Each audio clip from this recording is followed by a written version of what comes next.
Welcome to my YouTube channel Patelamma Pakashala. ఈరోజైతే egg bonda evening snack item ఎలా చేసుకోవాలో చూద్దాము. ముందుగా అయితే ఒక బౌల్ తీసుకొని శనగపిండి, కరివేపాకు కూడా వేసుకోవచ్చండి. నేను కరివేపాకు వేసాను. జీలకర్ర కొంచెం, 1 టేబుల్ స్పూన్. ముందే ఇట్లా మనం శనగపిండి మొత్తం మిక్స్ చేసుకుంటే మనం ఈజీ అయిపోతుందండి. వాము, శనగపిండితోటి పకోడీలు చేసిన, ఆనియన్ పకోడీ ఏవి చేసినా వాము వేసుకోవటం మంచిదండి. ఎందుకంటే వాతం చేస్తుంది కాబట్టి. కొంచెం పసుపు,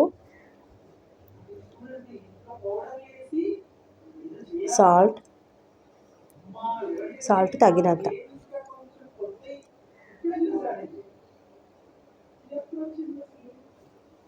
కారం అండి. చిన్నపిల్లలు కూడా ఉంటే ఇంట్లో కొంచెం తక్కువ వేసుకోండి. వాళ్ళు తినేటట్టు చేస్తేనే వాళ్ళు తింటారు.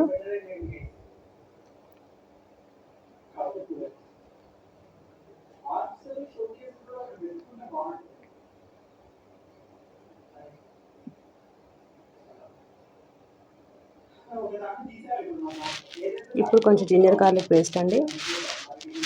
ధనియాల పొడి వేస్తున్నానండి. కొంచెం టేబుల్ స్పూన్లో 1/2 వేయండి.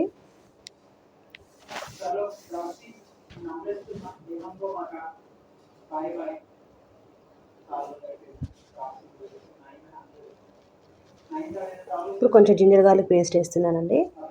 కారం, పసుపు, ఉప్పు, జింజర్ గార్లిక్ పేస్ట్, ధనియాల పొడి, వాము, జీలకర్ర, శనగపిండి, కరివేపాకు వేసానండి. అంతకుమించి వేరే ఇంగ్రీడియంట్స్ ఏవి వేయలేదు. ఇలా మనం లైట్గా చేసుకొని ఇంట్లో ఆయిల్తో చేసుకుంటేనే మనకి హెల్దీ అన్నమాట, బయట కొనుక్కొచ్చుకునే వాటికన్నా. ఇప్పుడు ఒక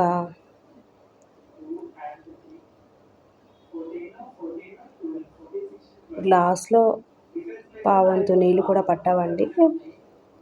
మిక్స్ అలా కలుపుకోవాలండి. మరీ జారుగా కాకుండా, మరీ గట్టిగా కాకుండా ఒక మోతాదులో అయితే మనం పిండి మిక్స్ చేసుకోవాలి. మనం ఎగ్ బోండా అందులో పెడితే ఎగ్కి అది పిండి అనేది మంచిగా పట్టాలి. అదే అండి మనకి. ఎక్కువ జారిపోతే కూడా మనకి నూనెలో వేయటం కష్టం అవుతుంది.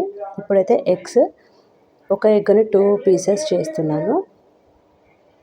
అలా వేసుకోండి. స్టవ్ మీద కూడా ఆయిల్ పెట్టండి. పెట్టిన తర్వాతే మంచిగా పిండి కలుపుకోవడం ఇవన్నీ చేస్తే మనకి సైమల్టేనియస్గా ఆయిల్ హీట్ అవుతుంది. ఇక్కడ మనం మిక్స్ కూడా చేసుకోవడానికి టైం సరిపోతుంది. ఇప్పుడైతే నూనె వేడెక్కిందండి. ఇప్పుడు మనం ఒక్కొక్క ఎగ్ పీస్ని తీసుకొని ఆ మిక్చర్లో ముంచి నూనెలో అయితే డీప్ ఫ్రై చేసుకుందాం. మన ఎగ్ బోండా అయితే రెడీ అవుతుందండి. ఎగ్గుని మనము మిక్చర్లో వేసుకున్నాక ఊరికే కలపకుండా నూనెలో వేసే టైంలోనే మనం ఎగ్గుని ముట్టుకోవటం బెస్ట్ అండి. ఎందుకంటే చాలా స్మూత్గా ఉంటాయి ఎగ్స్ అనేవి. వర్షాకాలంలో ఒకరోజు ఆనియన్ పకోడీ, ఒకరోజు ఎగ్ బోండా ఇట్లా వేడివేడిగా చేసుకొని తింటే బాగుంటుందండి. మంచిగా వర్షం పడుతుంటే టీ తాగుతూ ఇట్లా మనం ఈవినింగ్ని ఎంజాయ్ చేయొచ్చు. మీరు కూడా ట్రై చేయండి. చాలా ఈజీ అండి. కొంచెమే శనగపిండి పడుతుంది, ఎక్కువ ఏం పట్టదు. ఒకరోజు బజ్జీ కూడా చేసుకోవచ్చండి. వాము అయితే చిటికెడు కంపల్సరీ వేసుకోండి. వాము వేస్తే ఆ టేస్ట్ కూడా బాగుంటుంది. ఇంకా మన హెల్త్కి కూడా వాతం అనేది చేయదు.